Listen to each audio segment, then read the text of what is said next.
அன்பின் பரலோக தகப்பனே, இந்த மாலை வேலைக்காக நன்றியோடு உம்மை துதிக்கிறோம் சுவாமி. உம்முடைய மிகுந்த கிருபையினாலே இந்த வருஷத்துல அநேக முறை வாரம் தவறாமல் சுவாமி நாங்க இப்படியாக ஒன்று கூடி உம்முடைய பாதத்தில் அமர்ந்து உம்முடைய வசனத்தை தியானிக்க நீர் கிருபை பாராட்டினீர். அதற்காக நன்றியோடு உம்மை துதிக்கிறோம், உம்மை ஸ்தோத்தரிக்கிறோம். ஒருவேளை இந்த வருஷத்துல இந்த தியானம் தான் கடைசியா இருக்கலாம். அடுத்த புதிய வருஷத்துல எங்க எல்லாரையும் நீர் ஜீவனோட சுகத்தோடும் கடந்து வர செய்து அடுத்த வருஷத்துல திரும்பவுமாய் நாங்கள் ஒன்று கூட நீர் உதவி செய்வோம் சுவாமி. நம்முடைய ஜீவ வசனங்களை நாங்க தியானிக்கும் போது எங்களுக்கு ஒரு புத்துயிர் கிடைக்குது, ஒரு ஜீவன் கிடைக்குது, ஒரு உற்சாகம் கிடைக்குது. இந்த ஐக்கியத்துல எங்களுக்கு ஒரு மகிழ்ச்சி கிடைக்குது. இதெல்லாம் நம்முடைய சுத்த கிருபை சுவாமி. இதற்காக நாங்க நன்றி செலுத்துகிறோம். உம்முடைய நாமத்துல நாங்க உம்முடைய பிள்ளைகளாய் ஒன்று சேர்ந்து வரும்போது நிறைய காரியங்களை ஆவியானவர் எங்களுக்கு சொல்லி தருகிறீர். அதற்காக நன்றி செலுத்துகிறோம். ஆண்டவரே, நாங்க கற்றுக்கொள்ள எங்களுக்கு கிருபை தந்திருக்கிறீர். அதற்காக நன்றி செலுத்துகிறோம். அதன்படி வாழவும் நாங்க முயற்சிக்கிறோம் சுவாமி. அதற்காக கூட நாங்க நன்றி செலுத்துகிறோம். இன்னும் கூட ஒருபடி பெட்டரா நாங்க இன்னும் முன்னேற ஆண்டவரே, வருகிற நாட்கள்ல அதிக நாங்க ஜெபத்தோடு, அதை குறித்த தியானத்தோடு, முடிவுகளோடு, தீர்மானங்களோடு புது வருஷத்துல அடியெடுத்து வைக்க எங்களுக்கு நீர் உதவி செய்யும். தாழ்த்தி விட கருத்துல கொடுக்கிறோம்.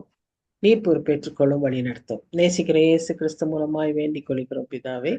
ஆமேன், ஆமேன். So good evening everyone. Welcome to the study. Very happy that we were able to pass through this year week by week, week after week, gathering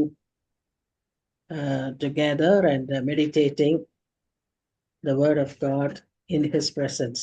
God enabled us to do it.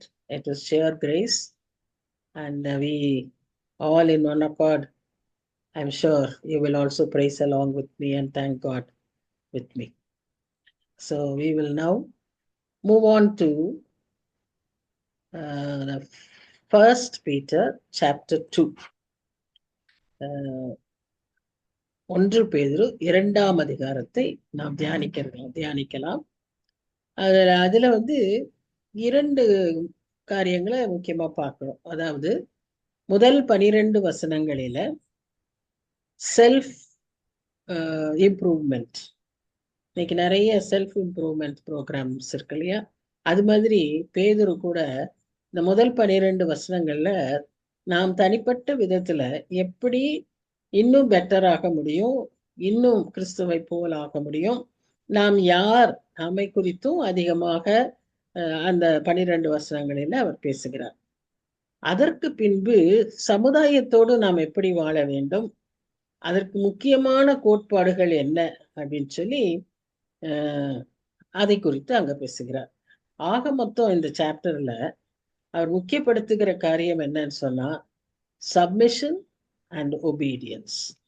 So அந்த 2ஆம் அதிகாரத்தை நாம் பார்க்கும்போது முக்கியமாய் நாம் அறிந்து கொள்ளுகிற காரியம் submission and obedience. இந்த தடவை கொஞ்சம் பேட்டர்னை மாத்திருக்கேன். ட்ரைடு இது. I do not know whether it is very effective, but let's see. So 1 Peter chapter 2. What is dealt in that? Submission and obedience to the truth is the hallmark of continuing transformation in Christ. No one can say I'm transformed, I'm fully transformed, until the day we meet our Lord Jesus face to face. அவரை முகமுகமாய் தரிசிக்கும் நாள் மட்டும் நம்மில் ஒருவரும் சொல்ல முடியாது, நான் முழுமையாக தேர்ச்சி பெற்றவன், நான் முழுமையா மறுரூபம் அடைந்து விட்டேன் என்று சொல்ல முடியாது. ஸோ அந்த தேறின ப்ராசஸ், அந்த மறுரூபம் அடைகிற ப்ராசஸ், அது ஒரு கண்டினியூஸ் ப்ராசஸ். அதுல முக்கியமான 2 ஸ்டெப்ஸ் என்னன்னா submission to his will and obedience to the truth. இதை குறித்து தான் இந்த அதிகாரத்துல அதிகமாய் வலியுறுத்தி சொல்லப்பட்டிருக்கிறத நாம பார்க்கலாம். சரி, முதல் வசனத்திற்குள்ளாக போலாம். இப்படி இருக்க அப்படின்னு சொல்லப்பட்டிருக்கு. எப்படி இருக்க? முந்தின அதிகாரத்துல கடைசி வசனங்கள்லாம் பார்த்தீங்கன்னா, கர்த்தருடைய வசனம் எவ்வளவு முக்கியமானது, அது எல்லாம் மாறினாலும் அது ஒரு நாளும் மாறாது, இப்படிப்பட்ட காரியங்களை குறித்து அந்த முதல் அதிகாரத்தில் கடைசி வசனங்களில நம்ம பார்க்கிறோம். அதனால இந்த அதிகாரத்தை எப்பவுமே பார்த்தீங்கன்னா ஒரு கண்டினியூஸா கனெக்டிங் லிங்க் இருக்கும். இங்கேயும் அப்படிதான், கன்ஜங்ஷன். இப்படி இருக்க கர்த்தர் தயை உள்ளவர் என்பதை நீங்கள் ருசி பார்த்ததுண்டானால் சகல துர்க்குணத்தையும் சகலவித கபடத்தையும் வஞ்சகங்களையும் பொறாமைகளையும் சகலவித புறங்கூறுதலையும் ஒழித்துவிட்டு. இப்போ ஆரம்பமே அவர் நம்மை பற்றி பேசுகிறார், டைரக்டா பேசுறார். அப்போ கர்த்தர் தயை உள்ளவர் என்பதை நீங்கள் ருசி பார்த்தது உண்டானால், முந்தின அதிகாரத்துல வசனத்தினுடைய மகிமை, வசனத்துடைய நித்திய தன்மை, இவைகளை எல்லாம் குறித்து பேசினவர், இந்த வசனம் நமக்கு என்ன சொல்லுகிறது, அதை நாம் எப்படி ஏற்றுக்கொள்கிறோம், அதை நாம் ருசி பார்த்திருக்கிறோமா என்பதை குறித்து அதிகமாய் அவர் பேசுகிறார். அது எப்படி ருசி பார்க்கணும் அப்படின்னா, அந்த அந்த இருதயம் நமக்கு எப்படி இருக்க வேண்டும். ஏன்னா வசனத்தை ஏற்றுக்கொள்வது உள்ளத்துல, இருதயத்துல. லீதியாள் பவுல் பேசும்போது ஆற்றங்கரை ஓரத்துல அவளுடைய உள்ளத்தை கர்த்தர் திறந்தார். எதற்கு? பவுல் சொல்லுகிற வார்த்தைகளை ஏற்றுக்கொள்வதற்கு. சோ நாமும் நம்முடைய உள்ளத்தை திறந்து கொடுக்கும் போதுதான் வசனம் நமக்குள்ள கிரியை செய்யும். அந்த உள்ளம் எப்படிப்பட்ட உள்ளமா இருந்தா அதிகமாய் கிரியை செய்யும் அப்படின்னு பாத்தீங்கன்னா,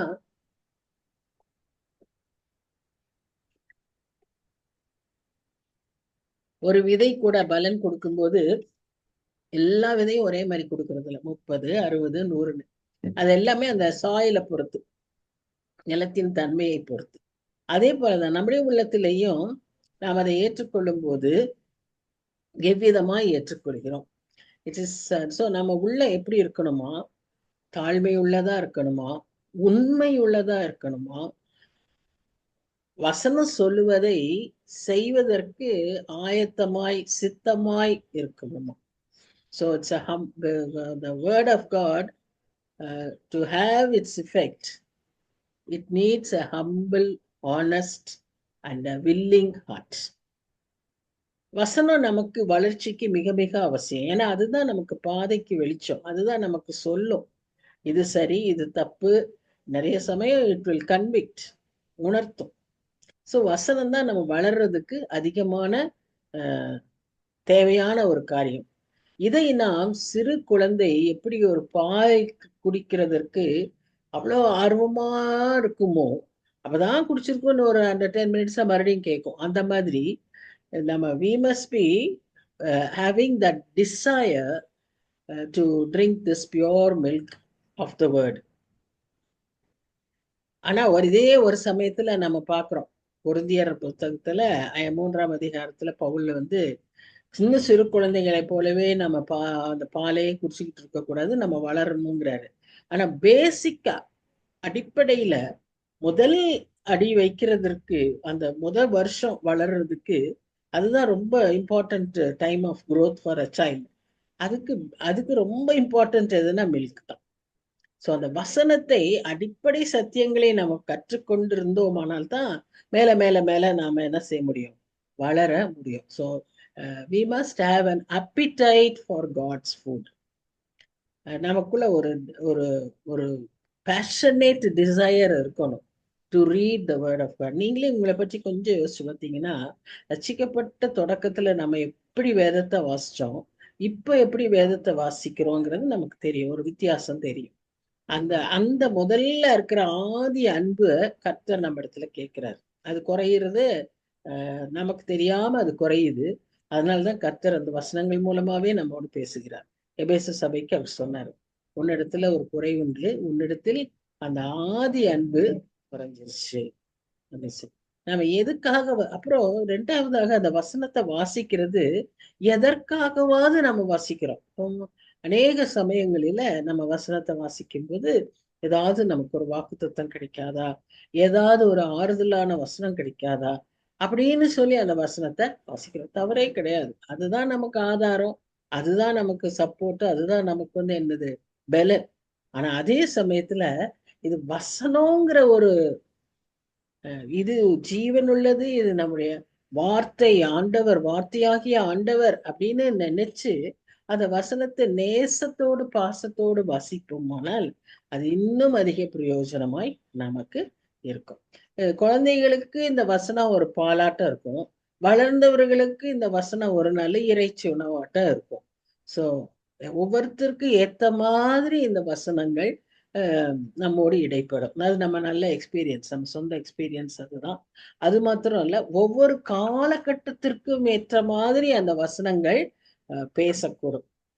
செஞ்சுரிஸ் பிஃபோர் எழுதப்பட்ட வசனங்கள் இன்றைக்கு நமக்கு வந்து அநேக சமயங்களில அது நமக்கு பலனாய் இருக்கிறதை நாம் பார்க்கிறோம். மிகுந்த இரக்கத்தினாலே உன்னை சேர்த்துக்கொண்டேன், இமை பொழுது உன்னை மறந்துட்டேன், இதெல்லாம் எப்பவோ எழுதுனது. ஆனா அதெல்லாம் நமக்கு இன்னைக்குமே பேசுது இல்லையா? அதனால that is the quality of the word of God. அடுத்து இட் இஸ் ஆல்சோ ஒரு நமக்கு டெய்லி ஃபுட் மாதிரி.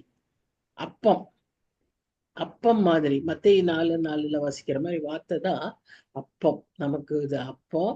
அதே சங்கீதக்காரர் சொல்றான், அது தேனிலும் மதுரமானதுன்னு சொல்றான். அது தேனிலும் மதுரமானது, தேனை போல இருக்கும். அப்படி அந்த விருப்பத்தோடு, அந்த பேஷனேட் டிசைரோடு நாம வசனத்தை வாசிக்கணும், தியானிக்கணும். ஏன்னா அதுதான் நமக்கு என்ன செய்யும், நம்ம வளர்றதுக்கு அது பிரயோஜனமா இருக்கும். நம்ம இல்லைன்னா என்ன ஆகும்னா பிசாசு he will overtake. அவன் வந்து நம்ம வந்து இயேசு கிறிஸ்துவையே உபவாசத்துக்கு அப்புறம் அவன் வந்து அசைக்க பார்த்தான். அதனால நம்ம வசனத்தினால நிரப்பப்படலைன்னா நம்மால என்ன செய்ய முடியாது, எதிர்த்து நிற்க முடியாது. பிசாசுக்கு இடம் கொடாம எதிர்த்து நிற்க நம்மை ஆண்டவர் அழைக்கிறார். ஏன்னா அவனுக்கு அவனுடைய இதுதான் இதான ஆண்டவர் நமக்கு ஏற்கனவே எல்லாம் சொல்லிட்டார். அவன் எப்படிப்பட்டவன், வஞ்சகன், கொலைக்காரன், பாதகன், பொய்யருக்கு பிதாவானவன், இப்ப இத்தனையும் சொல்லப்பட்டாலும் நம்ம அநேக சமயங்களில மயங்கிடும். அவனுடைய வஞ்சக வார்த்தைகள்ல, அவனோட மாயமான காரியங்கள்ல நம்ம மயங்கிடுறோம். காரணம் நமக்குள்ள என்ன இல்லை, வசனம் இல்லை. நமக்குள்ள அந்த வசனம் இருந்துச்சுன்னா இது எல்லாம் மேற்கொள்ள நம்மால முடியும். இப்ப ஏன் நம்மால அந்த வசனத்தை சரியா ஏற்றுக்கொள்ள முடியலன்னு சொன்னா, நம்முடைய உள்ளம் முழுசும் ஆண்டவருக்கு ஒப்பு கொடுக்கப்படல. நம்ம உள்ளத்துல என்ன இருக்கு, விக்கெட்னஸ் இருக்கு, மேலஸ். சில சமயத்துல அந்த கெட்ட எண்ணங்கள், ஒருவேளை அது பழி வாங்குற எண்ணமா இருக்கலாம், இல்ல வேற ஏதாவது வேற விதமான விக்கெட்னஸா இருக்கலாம். ஏதோ ஒன்று, பட் அது நமக்குள்ள அந்த இருதயத்துல இருக்கும்போது வசனத்தை நம்மால் ஏற்றுக்கொள்ள முடியாது. நம்ம வீட்டுல பைபிள் இருக்கும், நம்ம கையில பைபிள் இருக்கும், டேபிள்ல பைபிள் இருக்கும், ஆனா வசனம் நமக்குள்ள இருக்காது. ஏன்னா நமக்குள்ள இந்த விக்கெட்னஸ் இருக்கு. அடுத்ததா கிராஃப்டினஸ். இந்த நிறைய பேருக்கு இந்த இது, அதாவது என்ன சொல்லுவாங்கன்னா தமிழ்ல சாமர்த்தியம்னு சொல்லுவாங்க. கைல் கைல் ஆக்சுவலி மீன்ஸ், அது இன்னும் கூட கொஞ்சம் ஸ்ட்ராங் வேர்டு. கிராஃப்டினஸ்னா கொஞ்சம் நம்மால புரிஞ்சுக்க முடியுது. அதாவது நிறைய people they will manure things. அவங்க அவங்க விரும்புற மாதிரியே வீட்டுல பாத்தீங்கன்னாலே மருமகளோ இல்லைன்னா மாமியாரோ இல்லைன்னா அம்மாவோ whoever, somebody, they always have this tendency to maneuver things according to their will, their desire. எல்லாம் ஒண்ணு நம்ம செய்யணும்னு நினைச்சிட்டு இருக்கும்போது அது அவங்கப்படி அப்படி மாற்றிடுவாங்க. அந்த மாதிரி ஸ்கில்ஃபுல்லா இருப்பாங்க. பிசாஸ் இதை விட பயங்கர ஸ்கில்ஃபுல். அந்த மாதிரி ஸ்கில்டு ஸ்கீமிங் மைண்ட் நமக்குள்ள இருந்தா நம்மால என்ன செய்ய முடியாது, வசனத்தை ஏற்றுக்கொள்ள முடியாது. லீதியால் ஒரு பெரிய business woman, but when she heard the word of God, she must have surrendered herself. அதனாலதான் அவன் உள்ளம் எப்படி இருந்துச்சா, வசனத்தை ஏற்றுக்கொள்ளக்கூடிய ஒரு உள்ளமா இருந்ததுனாலதான் கர்த்தர் அவருடைய உள்ளத்தை திறந்தார். திறந்த உடனே அதனுடைய டிரான்ஸ்ஃபர்மேஷனை நம்ம பார்க்கிறோம். Immediately she got baptized. Her whole household got baptized. She opened the doors for ministry. அந்த டிரான்ஸ்ஃபர்மேஷன் எப்படி அவ்வளவு குயிக்கா இருந்தது, அப்படி பாசிபிள்னா she had surrendered herself. ஒரு பிசினஸ் உமனுக்கு எவ்வளவு இந்த ஸ்கீமிங் எல்லாம் இருக்கும் தெரியுமா? பிசினஸ்ல அது இல்லாம ஒண்ணுமே செய்ய முடியாது. சச் பீப்புள், விக்கெட்னஸ் கூட இருக்கலாம், என்வி இருக்கலாம், இல்வில் இருக்கலாம். ஆனா அந்த லேடி அதெல்லாம் இருந்தா கூட அந்த வசனத்தை கேட்ட உடனே, பவுலின் உபதேசத்தை கேட்ட உடனே அவ தன்னையே ஒப்பு கொடுத்திருக்க வேண்டும். அதனாலதான் அந்த உள்ளத்தை ஆண்டவரையை திறந்து வசனத்தை ஏற்றுக்கணும். ஸோ இந்த எண்ணங்கள் இதுல ஏதாவது ஒன்று நமக்குள்ள இருக்குமானா, பொதுவாகவே இந்த டிசம்பர் மாசத்தை ஸ்டாக் டேக்கிங்னுவாங்க, அக்கௌண்ட் கிளியரன்ஸ் சொல்லுவாங்க.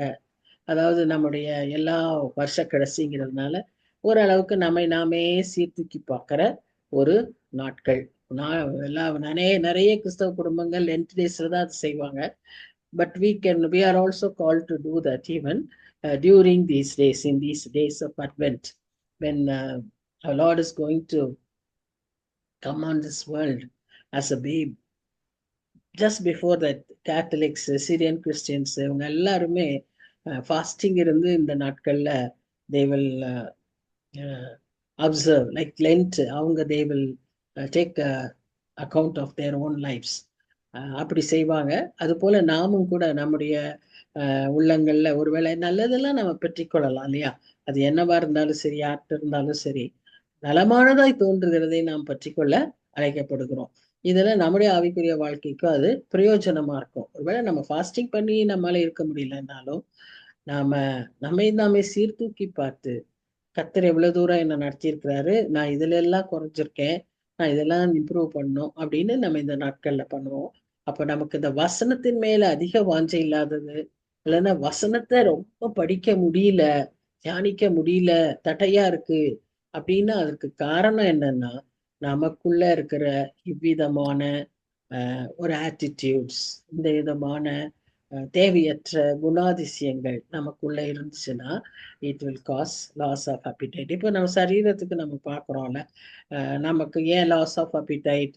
நம்மக்கிட்ட தேவையில்லாத டாக்ஸின்ஸ் இருக்கு உள்ளுக்குள்ள. உடனே அவங்க என்ன செய்வாங்க, ஆன்டி ஆக்சிடென்ட்ஸ் சொல்லுவாங்க, அப்புறம் நிறைய உள்ள வயிறு எல்லாம் கிளீன் பண்ணுவாங்க. அதுல தேவையில்லாததெல்லாம் அப்படியே டம்ப் ஆகி கிடக்கு. அதனாலதான் என்னாச்சு, லாஸ் ஆஃப் appetite சொல்லுவாங்க. They will activate our liver so that we can have appetite. அதே மாதிரி தான் இந்த நாட்கள்ல let us activate ourselves so that we will have a desire and a passion to read the word of God, for the pure word of God. It is very, very essential that we do that.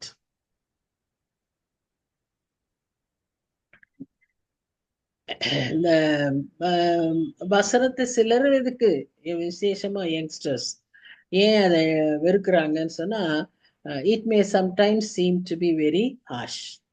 டைரக்டா பேசும். இப்போ டைரக்டா நம்முடைய இதுல பேசும். இப்போ கூக்குரல் இருக்க வேண்டாம், துர்குணம் இருக்க வேண்டாம், இப்படின்லாம் இருந்துச்சுன்னா அது நமக்குள்ள டைரக்டா பேசுற மாதிரி இருக்கும். அதனால வசனம் சில பேருக்கு பிடிக்காது. ஆனா அந்த purpose of that word is diagnostic. நம்முடைய நிலையை அது காண்பிக்கிறதற்கும், நம்முடைய நிலையை காண்பித்ததோடு அதற்கான சிகிச்சையை கொடுக்கறதும் அந்த வசனம் தான். ஸோ முதல்ல நம்ம நிலையை உணர்றதுக்கு வசனம் தான் நமக்கு உரைக்கல். தங்கம் கொண்டு போய் பழசு கொடுத்தோம்னா ஒரு கல்லை உரைச்சு பார்ப்போம். அது மாதிரி நம்மை உரைக்கிறதுக்கு உரைக்கல்லா இருக்கிறது வசனம். அதுல நம்மை நாமே சோதித்தறிந்து அதுவே தான் நமக்கு சிகிச்சையும் தரும். அது வசனங்களே தான் நமக்கு சொல்லும் நம்ம என்ன செய்யணும், எப்படி சொல்லணும். அதனால பேதுரு இவ்விதமான ஆட்டிடியூட்ஸ் எல்லாம், விக்கெட்னஸ், கிராஃப்டினஸ், இல்வில், என்வி, இதெல்லாவற்றையும் விட்டு ஒழிக்க வேண்டும் அப்படின்னு சொல்றாரு. அது எப்படி செய்யணும் அப்படின்னா, நாளுக்கு நாள் ஒவ்வொரு மணி நேரத்துக்கு நேரம் செபித்து கர்த்தருடைய வார்த்தைக்கு அப்படியே கீழ்ப்படியும் போது நமக்கு அந்த வளர்ச்சி கிடைக்கும். இப்போ ஒரு செடி வளர்த்துறதுன்னா அதுக்கு எவ்வளவு பாதுகாப்பு நம்ம தரோம். தண்ணி ஊத்துறோம், அதுக்கு நம்ம மென்யூர் போடுறோம், அதை குத்தி விடுறோம், அதுக்கெல்லாம் ஒவ்வொன்றா ஒவ்வொரு ஸ்டெப்பா செய்யறோம் இல்லையா? அதே மாதிரிதான் நம்முடைய வாழ்க்கையிலையும் இப்படி எல்லாம் செய்யும் போதுதான் என்ன ஆகும்? நல்ல வளர முடியும். It is not easy, but it is not impossible. நிறைய சமயம் இது மிக கடினம்னு ரொம்ப கடினமா இருக்கு, இத வந்து ரொம்ப ஃபாலோ பண்றதுக்கே நமக்கு கஷ்டமா இருக்கு, இதெல்லாம் சொல்றதே ஒரு மாதிரி இருக்கே அப்படின்னு நம்ம நினைக்க வைக்கிறது பிசாசு. இப்போ ஆனா சத்தியம் என்ன சொல்லுது? It is not easy. உண்மைதான். ஆனா இட் இஸ் நாட் இம்பாசிபிள். முடியாதுங்கிறது இல்ல, கட்டாயம் முடியும். லேட் டாக்டர் சாம் கமலேசன் கிட்ட ஒரு இன்டர்வியூல ஒரு கேள்வி கேட்கப்பட்டது, பர்சனல் இவாஞ்சலிசம் எப்படி செய்யறது, என்னுடைய ஃப்ரெண்டுக்கு என்னுடைய நேபருக்கு நான் ஆண்டவரை பத்தி எப்படி பேசுறது, எப்படி ஸ்டார்ட் பண்றது. அப்ப அவர் சொன்னாரு, நீங்க ஒன்றும் செய்யாதீங்க, கொஞ்ச நாள் அவங்களோட நீங்க நெருங்கி பழகுங்க, அவ்வளவுதான். அப்ப அவங்களே உங்களை வந்து கேட்பாங்க, why are you different from us அப்படின்னு கேட்பாங்க. அப்போ you start telling about God's லவ்னு சொன்னார். அப்போ அந்த ஃபர்ஸ்ட் கொஸ்டின் தான் ரொம்ப important. Why are you different from us அப்படின்னா என்ன? வசனத்தின்படி நாம் வாழும்போது we would be different from our friends, our neighbors and others in the society. அந்த அளவுக்கு நம்முடைய வாழ்க்கை வித்தியாசமா இருக்கும்போது தான் அவர்கள் நம்ம எனக்கு என்ன செய்வாங்க? அதை பார்ப்பாங்க, அதை கேட்பாங்க. So we have to live the word of God. சரி, இப்போ 3-4 வசனத்துல என்ன பார்க்கிறோம்னா, நீங்கள் வளரும்படி புதிதாய் பிறந்த குழந்தைகளைப் போல திருவசனமாகிய களங்கமில்லாத ஞானப்பாலின் மேல் வாஞ்சாருங்கள். இதை தான் நம்ம முந்தின இதுலயே பார்த்துட்டோம். 4ஆம் வசனத்துல என்ன வாசிக்கிறோம்னா, மனுஷரால் தள்ளப்பட்டதாயினும் தேவனால் தெரிந்து கொள்ளப்பட்டதும் வெளியேறப்பட்டதுமா இருக்கிற ஜீவனுள்ள கல்லாகிய அவரிடத்தில் சேர்ந்தவர்களாகிய நீங்களும், 5ஆம் வசனத்தை நாமும் கற்கள் என்று சொல்லப்படும். சரி, இப்போ நான் பேதுரு வந்து எப்படி நமக்கு பீட்டர் ஒரு இமேஜின் ஒரு ஒரு ஒரு ஒரு பிக்சர் காமிக்கிறாரு நமக்கு. He projects a picture of a palace, a spiritual temple, a palace, all made of stones, all made of stones. அப்படிப்பட்ட ஒரு ஸ்பிரிச்சுவல் ஹவுஸ், ஒரு ஸ்பிரிச்சுவல் பில்டிங்கை யார் கட்டுறா? காட் இஸ் பில்டிங் அப்படின்னு பேதுரு நமக்கு சொல்றாரு. எதை வைத்து கட்டுறாரு? Using living stones.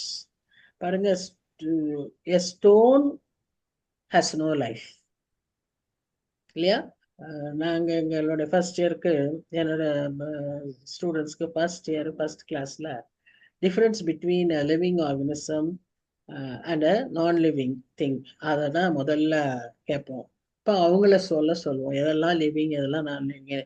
Everybody would first say stone, table stone அப்படின்வாங்க. அப்போ ஸ்டோனுக்கு லைஃப் இல்லை. ஆனா இங்க என்ன பார்க்கிறோம்? Living stone. This is possible only with God, only with Lord Jesus, because He is a living stone. In this spiritual house, He is the cornerstone, He is the capstone. சரியா? அதனால நம்ம அவரே ஒரு லிவிங் ஸ்டோன்னு சொல்லி நாம பார்க்கிறோம். ஏசாயா 28ஆம் அதிகாரம் 16ஆம் வசனத்துல நாம அப்படி வாசிக்கிறோம். ஏசாயா 28ஆம் அதிகாரம் 16ஆம் வசனத்தை பார்த்தீங்கன்னா அதுல என்ன சொல்லப்பட்டிருக்கு? ஆதலால் கர்த்தராகிய ஆண்டவர் உரைக்கிறதாவது, இதோ அஸ்திபாரமாகிய ஒரு கல்லை நான் சியோனிலே வைக்கிறேன், அது பரிட்சிக்கப்பட்டதும் வெளியேறப்பட்டதும் திட அஸ்திபாரம் உள்ளதுமான மூளைக்கல் ஆயிருக்கும். அந்த மூளைக்கல், அந்த திட அஸ்திபாரம் பரிட்சிக்கப்பட்டது, அது என்ன பார்க்கிறோம்? வெளியேற பெற்றது. அந்த கல்லு யாரு? அவர் தான் இயேசு கிறிஸ்து.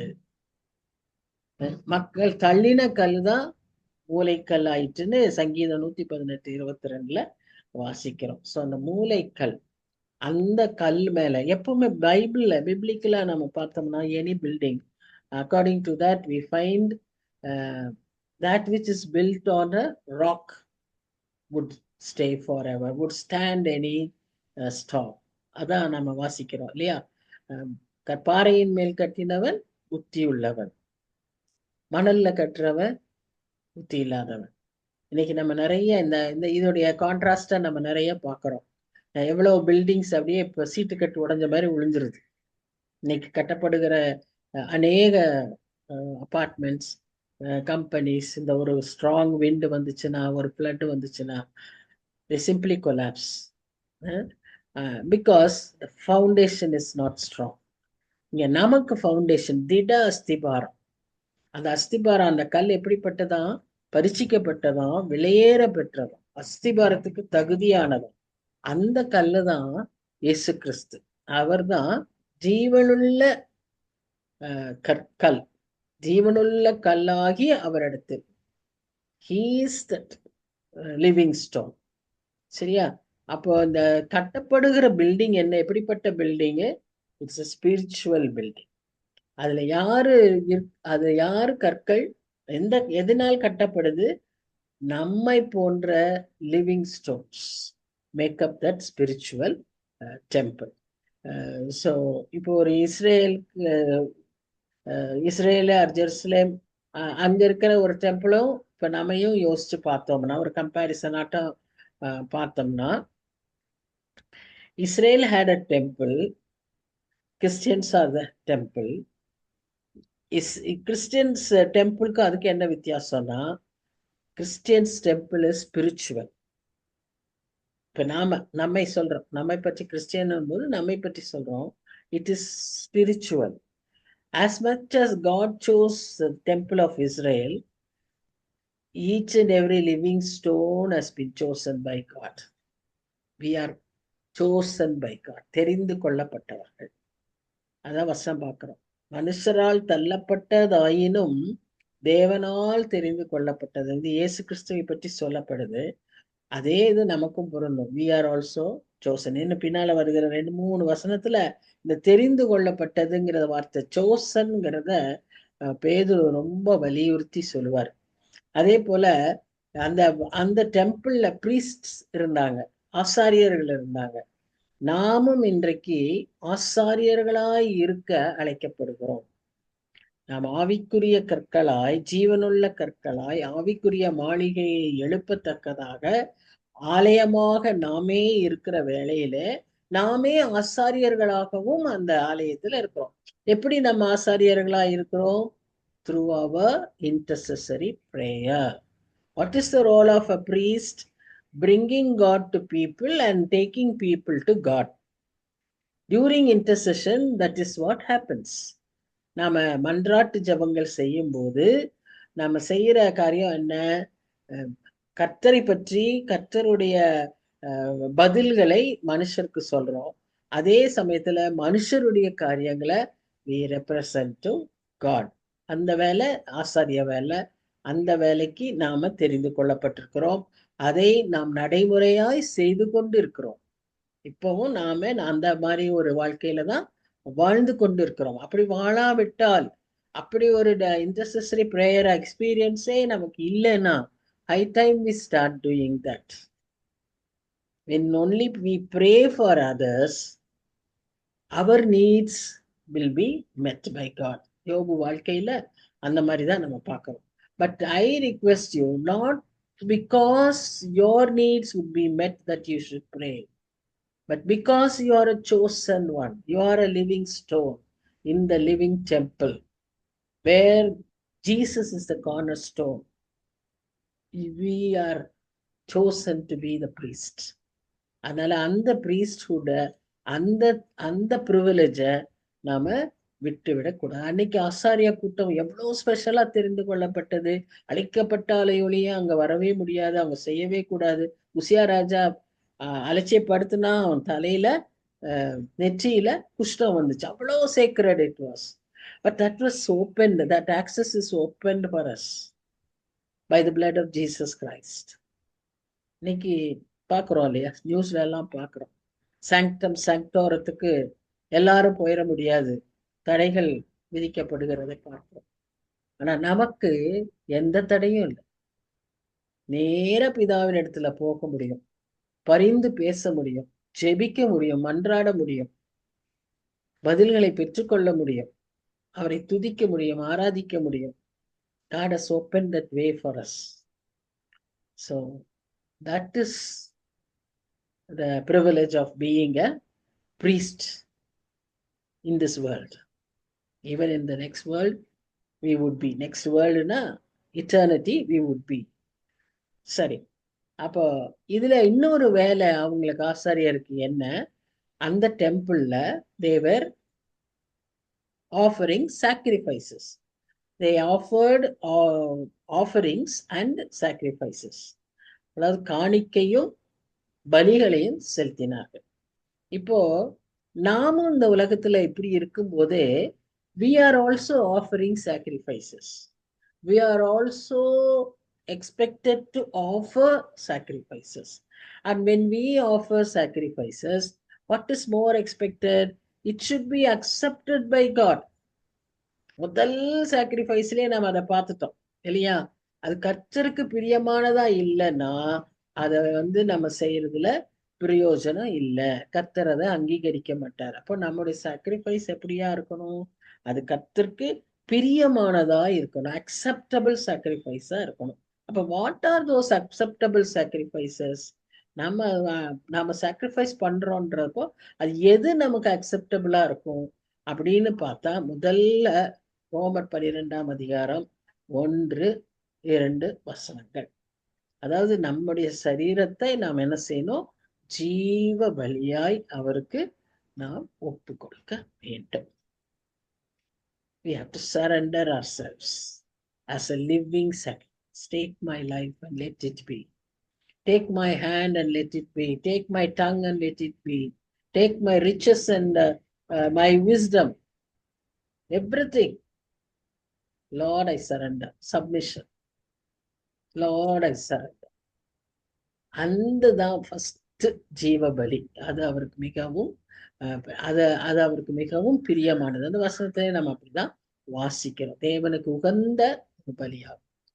அடுத்ததா நம்ம பார்க்கறது என்னன்னு சொன்னா, உதடுகளின் கனியாகிய துதி, praise, praise of our lips. அதை நம்ம எப்படியெல்லாம் வாசிக்கிறோம்னு சொல்லி பார்த்தீங்கன்னா, Hebrew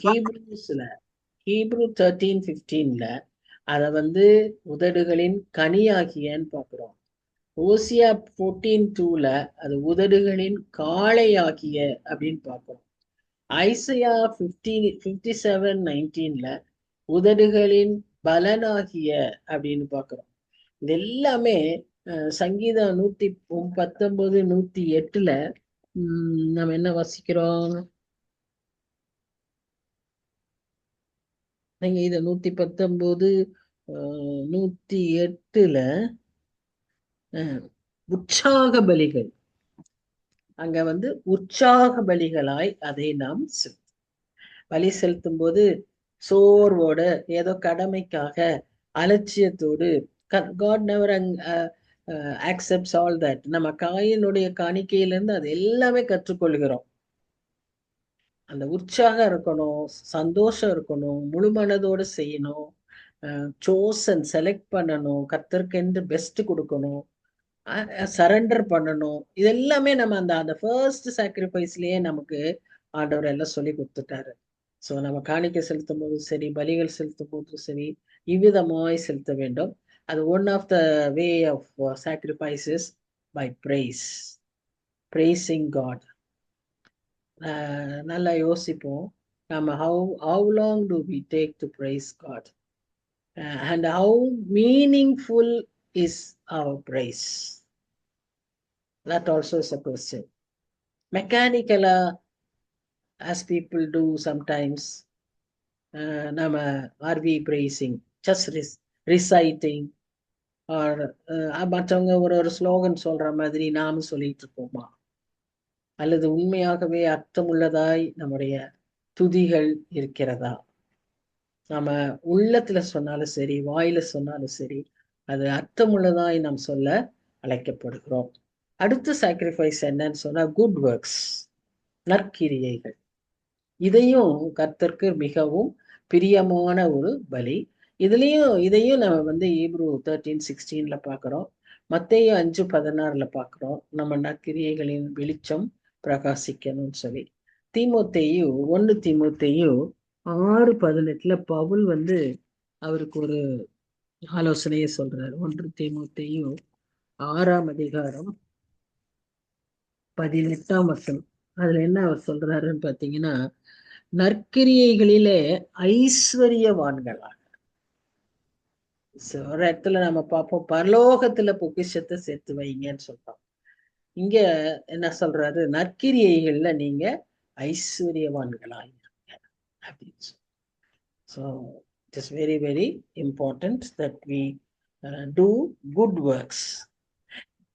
Once again, I just want to remind you, we can never be saved by our good works. We don't do good works for our merit. நமக்கு அது நன்மையை தரக்கூடும், நமக்கு லாபத்தை தரக்கூடும், நமக்கு அது ஆசீர்வாதத்தை கொண்டு வருங்கிறதுக்காக நம்ம நற்கிரியை செய்யணும். See, always God judges our attitudes. நம்ம ஆக்ஷன் ரொம்ப நல்லா இருந்தாலும் நம்ம எதிர்பார்ப்பு அந்த ஆக்ஷன்னால எனக்கு என்ன பிளெஸிங்ன்ற ஒரு எதிர்பார்ப்போடு அதை செய்யும் போது அதனுடைய வேல்யூ குறைஞ்சிருது. எதிர்பார்ப்பே இல்லாம நம்ம ஆண்டவருக்காக அதை அர்ப்பணிக்கும் போது அந்த விதவை போட்ட 2 காசை போல அது கர்த்தரால் அது அங்கீகரிக்கப்படும்.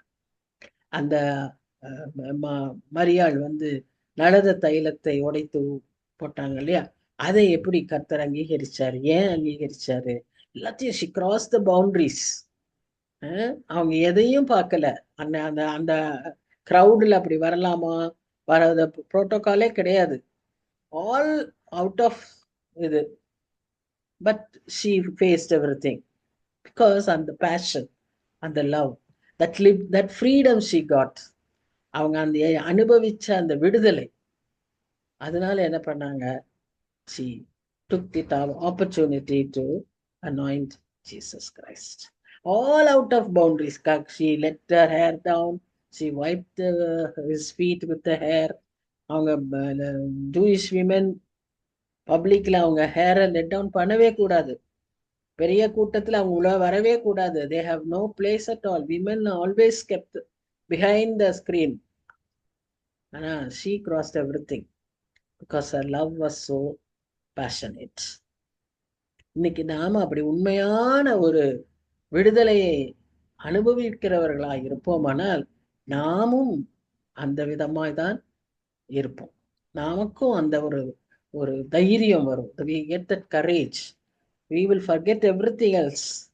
Our focus will be only on him, on Jesus, and we will try to please him. Let no carnal mind come over here. It is, I am talking about spiritual sacrifices, spiritual buildings. So it is that. So அடுத்ததா நம்ம என்ன பார்க்கிறோம்னா, பிலிப்பியர் 4:10-20, the money and material things in God's service. நமக்கு கொடுக்கப்பட்ட ஐஸ்வர்யம், நமக்கு கொடுக்கப்பட்ட எல்லா வரங்கள், நமக்கு கொடுக்கப்பட்ட தாளந்துகள், இவைகளையெல்லாம் கர்த்தருடைய ஊழியத்துக்கு என்று நாம் கொடுக்கும்போது அது கர்த்தருக்கு மிகுந்த பிரியமாய் இருக்கிறது. இதுலயும் நான் இவ்வளவு தரணும், இப்படிதான் தரணும் அப்படிலாம் ஆண்டவர் எதிர்பார்க்கிறதே இல்லை. நாம தர்றது கொஞ்சமா இருந்தாலும் நாம எண்ணத்துல எப்படி கொடுக்கிறோம், how we give, அதுதான் இம்பார்ட்டன்ட். நம்ம எத்தனை கொடுத்தோம், God never wants. இதுலயும் நம்ம ரொம்ப உண்மை உள்ளவர்களாகவும் இருக்க அழைக்கப்படுகிறோம். ஏன்னா இதில் இவ்வளவு ப்ரெஷியஸா அவர் பார்க்கும்போது, அதனாலதான் அனனியாவும் சபீராவும் they had to face a punishment. So we have to be very truthful and we have to be very cautious about this. அடுத்ததா இன்னொரு இது என்னன்னு சொல்லி பார்க்கிறோம்னா, நாம்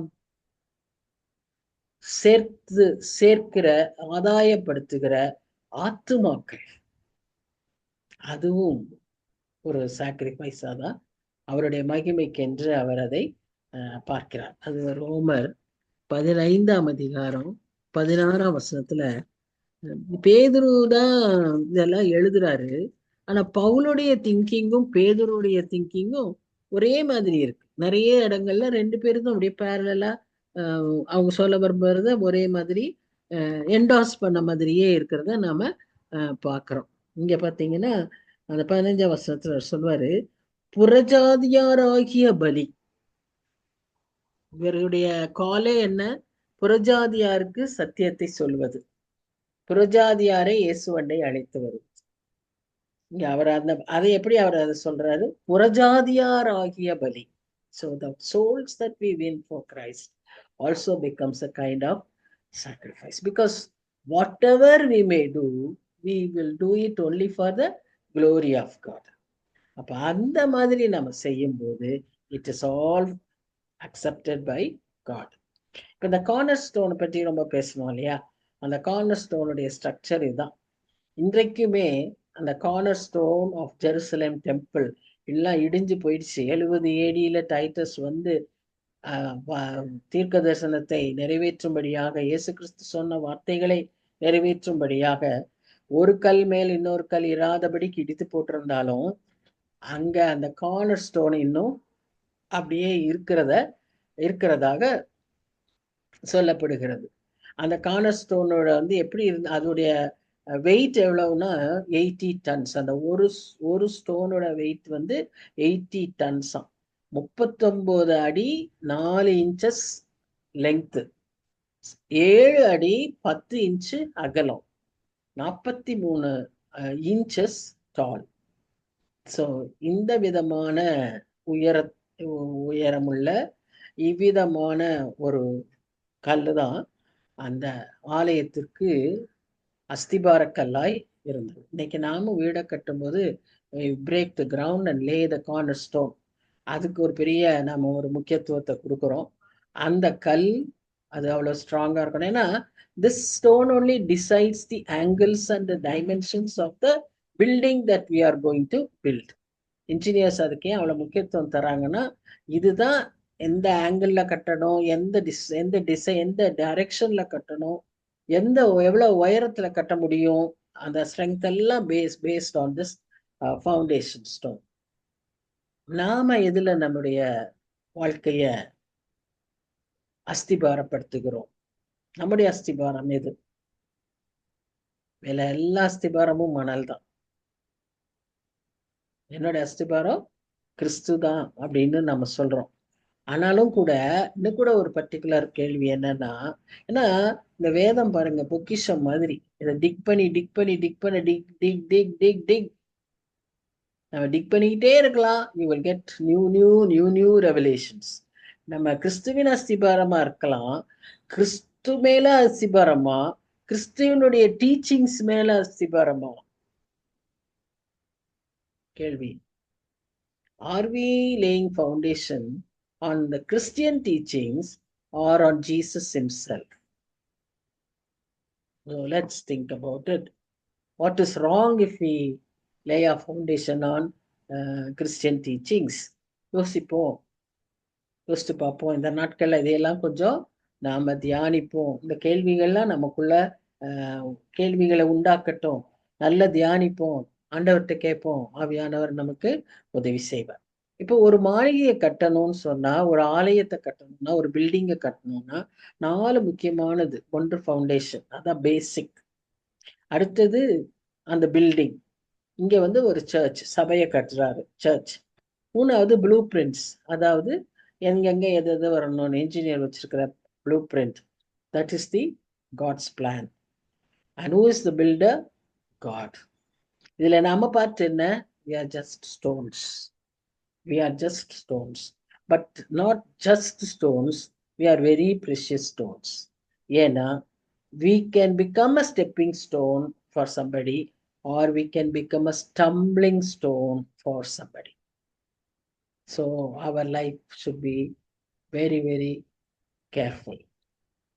நாம மற்றவங்க பக்தி விருத்திக்கு ஏதுவான கற்களாய் நாம் இருக்கிறோமா, அல்லது மற்றவர்களை விழச் செய்கிற கற்களாய் நாம் எப்படிப்பட்ட மாதிரிகளாய் இருக்கிறோம்? எப்படிப்பட்ட பவுல் எவ்வளவு ஷுவரா இருந்தா என்னையை பின்பற்றுங்கள்ன்றார்.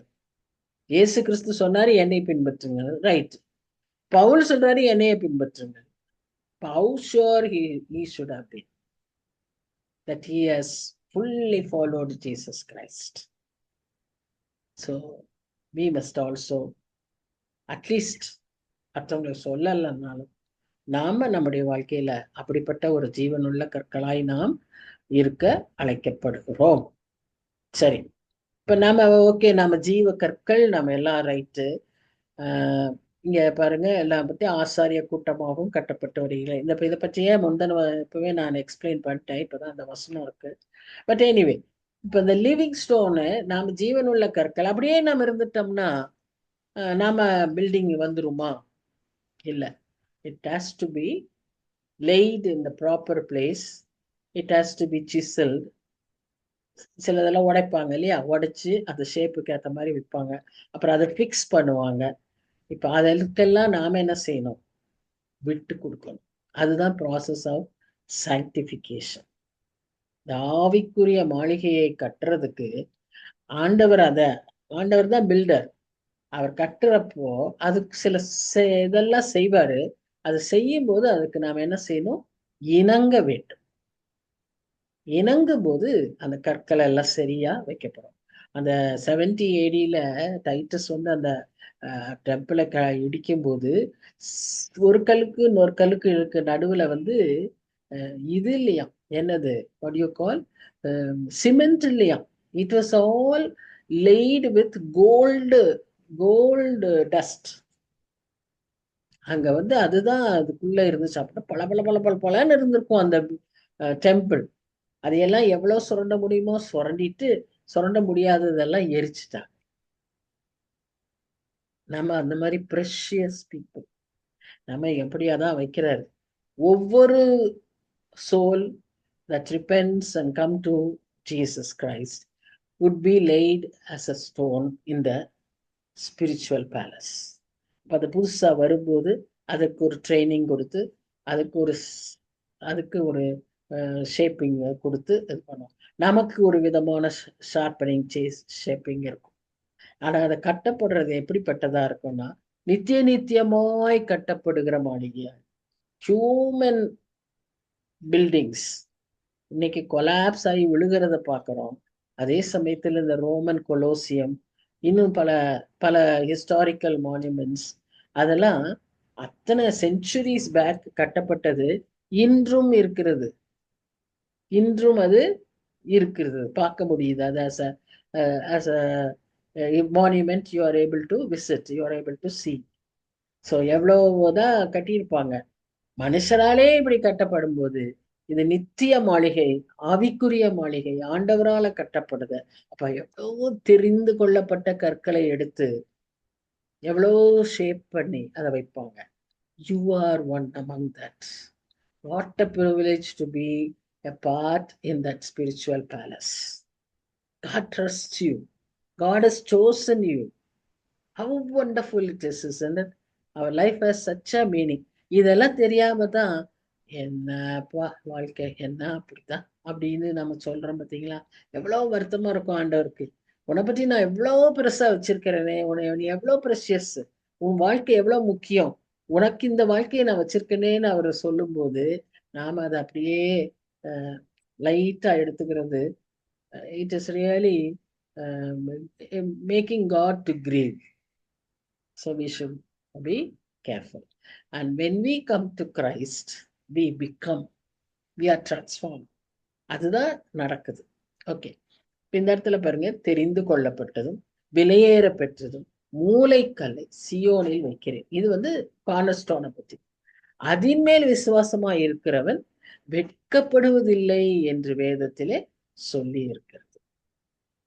நாம அந்த கார்னர்ஸ்டோன் மேல நம்பிக்கை வச்சதுனால நம்முடைய வாழ்க்கையில என்ன நடக்காது?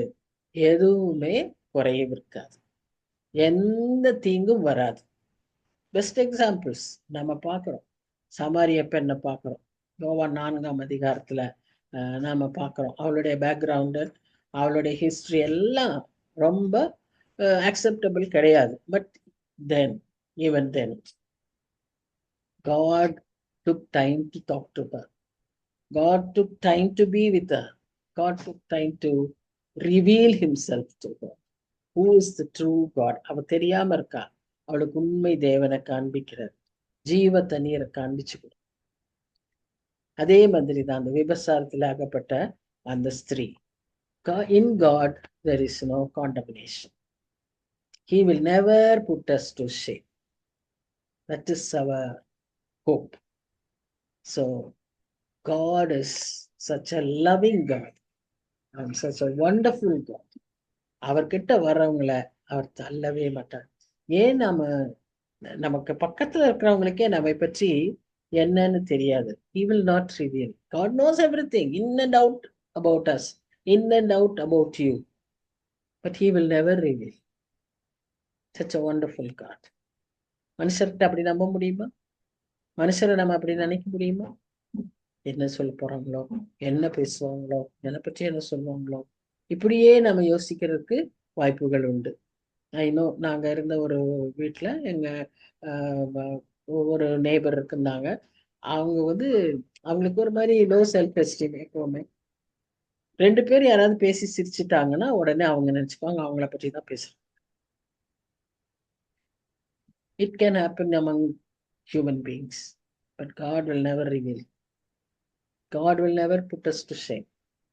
There is no condemnation in God. Never wants to condemn anybody. He wants to forgive. He is such a merciful God. Our duty is to turn to him and repent. அது செய்தால் மட்டும் போதும். அவர் நம்மை ஆசீர்வதிக்கிற தேவனாய் இருக்கிறார். ஆகையால் விசுவாசிக்கிற உங்களுக்கு அது விலையேற பெற்றது. கீழ்ப்படியாமல் இருக்கிறவர்களுக்கோ அது இடறுதற்கு ஏதுவான கல்லும் விழுதற்கு ஏதுவான கண்மலையும் ஆயிற்று. இன்னைக்கு கண்மலைகள்லாம் விழுகிறத பார்க்கிறோம்ல. எனக்கெல்லாம் சின்ன வயசுல எல்லாம் இந்த வசனங்களை படிக்கும்போது எனக்கு புரியவும் புரியாது. ரொம்பவே how could it happen அப்படின்னே தான் நினைப்பேன். will it happen அப்படின்லாம் தான் யோசிப்பேன். ஆனா பெருசான பிறகு விசுவாசித்தேன். ஆனா அதை விஷுவலைஸ் பண்ணது இப்பதான். அப்படியே மூவியில பாக்குறது இல்ல, ரியாலிட்டியில பாக்குறோம். கண்ணு அப்படியே இந்த இடம் அந்த இடம், வயநாடு, உத்தரகாண்ட், இப்படி எல்லாம் நேருங்க. இப்ப நம்ம மேப்ல தெரிஞ்ச இடங்கள்ல அப்படியே பாறை விழுகுது. இந்த ஏற்காடு, இந்த ரீசெண்டா நடந்த தர்மபுரி பக்கத்துல எல்லா இடத்துலயும் அப்படியே பாறைகள் உருண்டு உருண்டு வர்றத பார்க்கிறோம். அதெல்லாம் மனசுக்கு ஒரு பக்கம் ஆச்சரியம், ஒரு பக்கம் வசனம் அப்படியே நிறைவேறுதே அப்படின்னு சொல்லி. அப்படிப்பட்ட ஜீவனுள்ள வார்த்தையை விரும்புகிற நேசிக்கிற மக்களாய் கர்த்தர் இன்னும் நம்மை மாற்றி ஜீவ கற்களாய் அவருடைய ஆவிக்குரிய மாளிகையில நம்மையும் பங்கேற்க இந்த நாட்கள்ல கர்த்தர் அழைக்கிறார். ஜெபிக்கலாம். அன்பின் பரலோக தகப்பனே, நன்றியோடு உம்மை துதிக்கிறோம் சுவாமி. You have a unique purpose for each and every one of us. ஒரு கல் பெருசா இருக்கலாம், ஒரு கல் ரொம்ப குட்டியா இருக்கலாம். அந்த கேப்ல தான் அது ஃபிட் ஆகும். ஆனா அந்த கல் இம்பார்ட்டன்ட். ஆண்டவரே, அதுக்கேற்ற விதமா எங்களை உருவாக்குகிறீர், எங்களை வணைகிறீர் சுவாமி. உம்மை துதிக்கிறோம், உம்மை ஸ்தோத்தரிக்கிறோம்.